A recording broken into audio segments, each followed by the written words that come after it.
So, Games for Diversity. This was a company I talked about last month.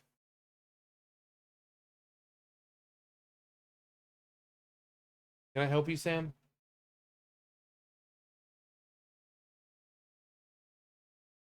Yeah. Yeah. That's terribly sexy.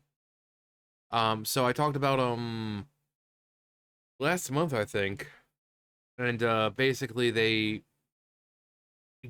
was a terrible game. That was like a or not a a drag queen going around rescuing burly men in underwear and um Sweet Baby Inc. involved, and people were thinking they were trying to market it to children because there was like costumes you could get, which were like, Mario, Pikachu, Sonic, kid stuff.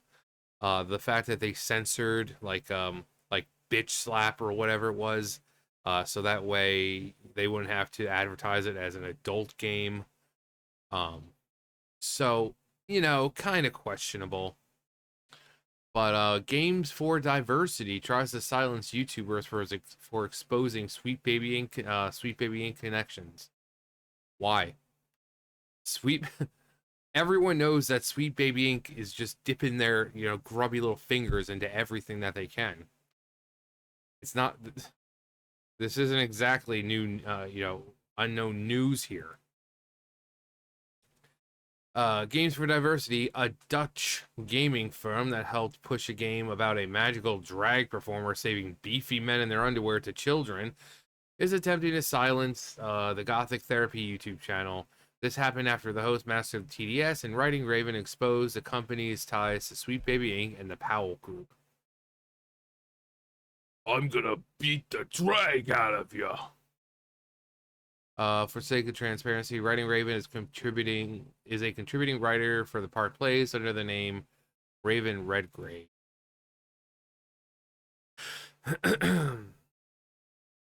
In a video released a few weeks ago, the husband and wife YouTube duo shone a light on Games for Diversity and its agenda. The company connects developers with gamers to create DEI-centric games that push very specific narratives pertaining to gender, pride values, immigration, and more. It does this by holding game jams in which developers and gamers come together to compare thoughts and ideas before ultimately developing a game.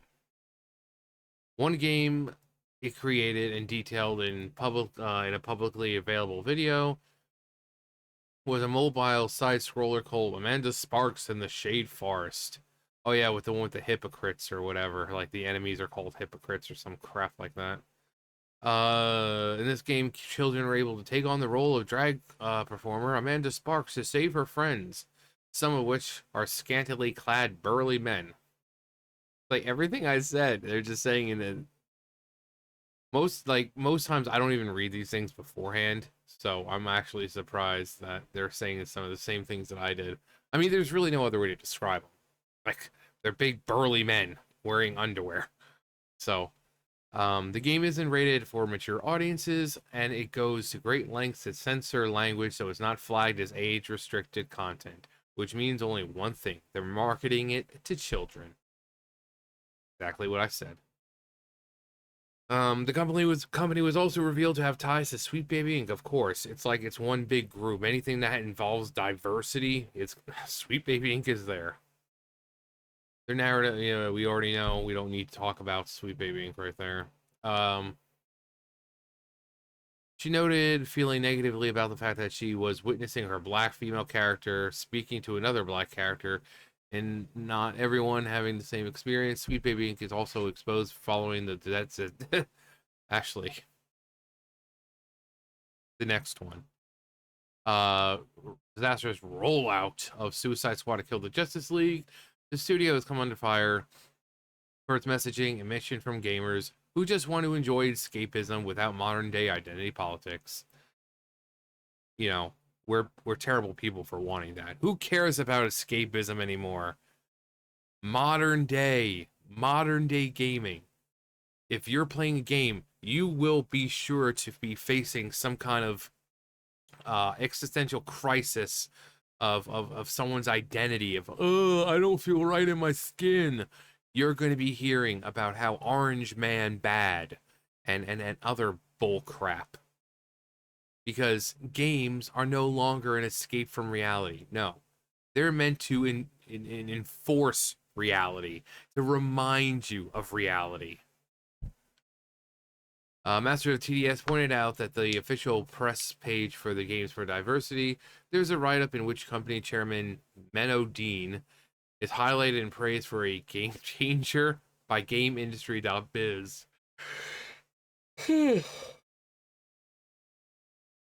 The company at one point employed Belair. It's also run by the Powell Group. See, it's just like one big entangled freaking group of diversity. A company that recently entered into a partnership with Sweet Baby Inc. Then deleted all mention of narrative consultancy firm from their website and LinkedIn when called out on it. After releasing the video, Gothic Therapy was hit with a complaint filed by Games for Diversity. Let's actually see this.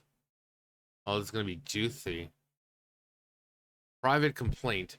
We would like to inform you that we have received a privacy concern. Received a privacy concern about your content. Before we review the content, we would like to give you an opportunity to review and, if necessary, modify or remove any potential private information within the reported content. Receiving this does not imply a violation of YouTube privacy guidelines, or no, actually, privacy guidelines, and no actions have been taken against your content or channel at this time. Let's see. Separate content, is that on the next one? The information reported as violating privacy is at public available information is not. Yeah. They reporting something that's already known, like, say, the company's country of origin, where it's located, that's not violating privacy. That's something you go on like LinkedIn and find on their page. Normally it says located in, or who's in charge, or any affiliates they might have. That's not private information. That's known to everyone. It's a secret to everyone. So they can't go after you for that. That's freaking stupid. But nice try, guys. The channel sent an official notice from YouTube, which stated that the Games for Diversity has cited privacy concerns. Yep, we just read that.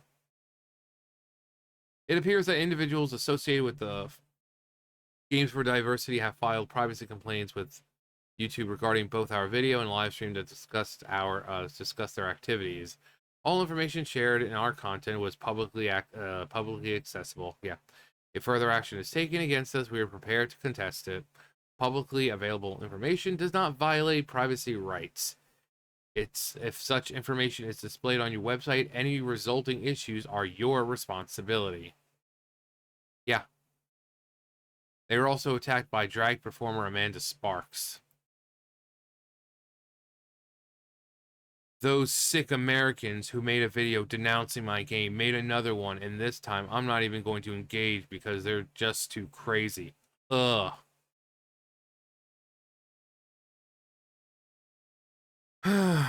It's all so tiresome. But after these social media attacks, Gothic Therapy looked further into Games for Diversity and made another connection between the troublesome Dutch firm and Kim Belair's Sweet Baby Inc. In fact, the two are one and the same. Same blood, same body, same mind. Aline Mahires, whatever, I really don't freaking care. Board member of Games for Diversity, is also lead producer for the Powell Group. It just doesn't stop, does it? So it turns out the DEI narrative consultancy world is a lot smaller than most people think it is. Thanks to Master of TDS and Writing Raven, we can see that more clearly than ever. These attempts to silence them and darken the spotlight between being shown on the industry just shows they and other prominent YouTube channels are pressing against a very raw and newly exposed nerve. Are you? No, I'm not. No, I'm not. It all comes back to the same dirty hole.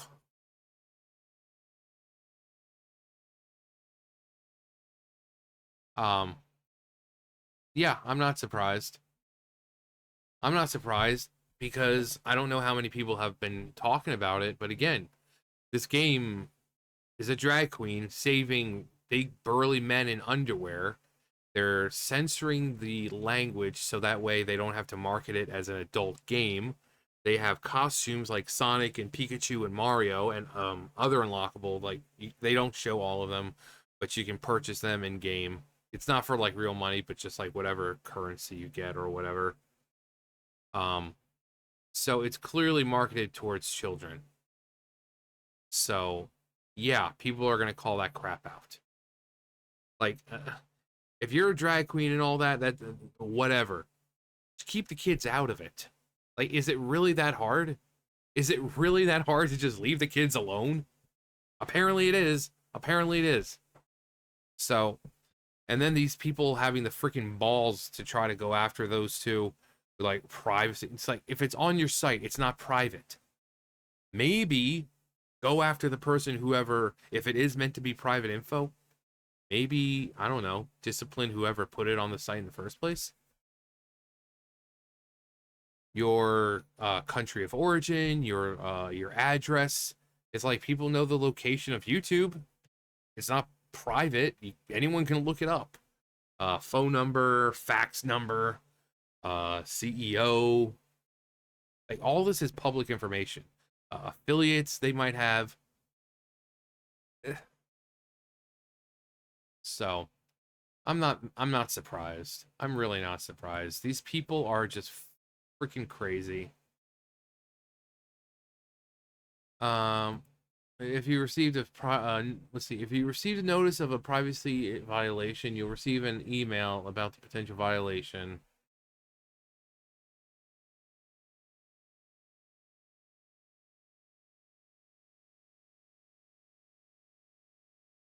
There's nothing to reply to with. Their claims have no merit. Bingo. The claim itself is baseless from the onset. Though if you do provide a screenshot or two said of said information being public, then it turns into something else. It essentially proves they're abusing the system and lying.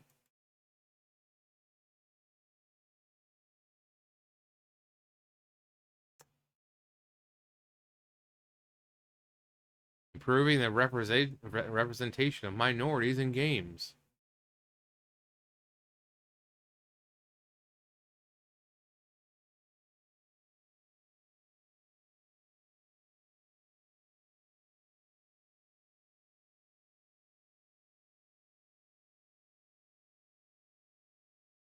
Volunteers, former contributors.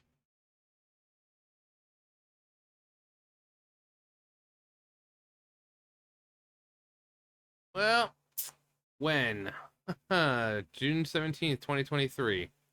I think you guys are a little late on that. Game jams. Be announced.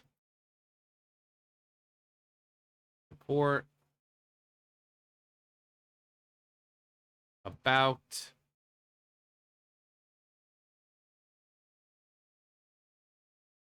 Yeah, this is their about page. So, I mean,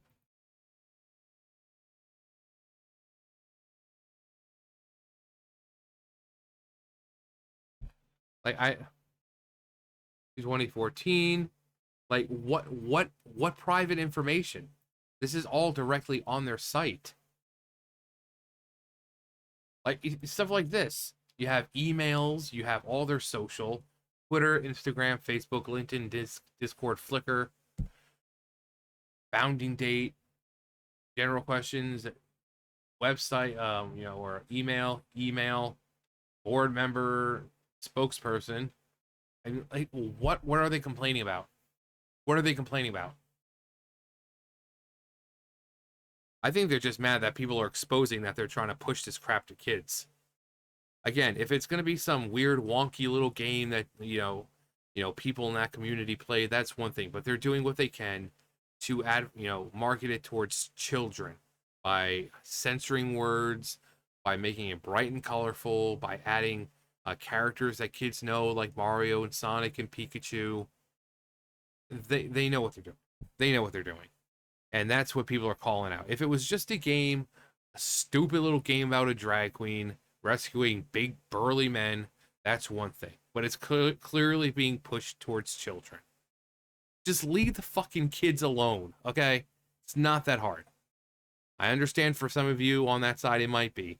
These companies, I understand it's hard, but you gotta try hard. You gotta really look deep inside and wonder and really discover if it's really worth it in the end. Because you're just gonna keep getting talked about. So leave the kids alone. That's all you have to do. Simple as that. But yeah, that's gonna do for me. You guys know the drill. I'll see you guys later. Bye, guys.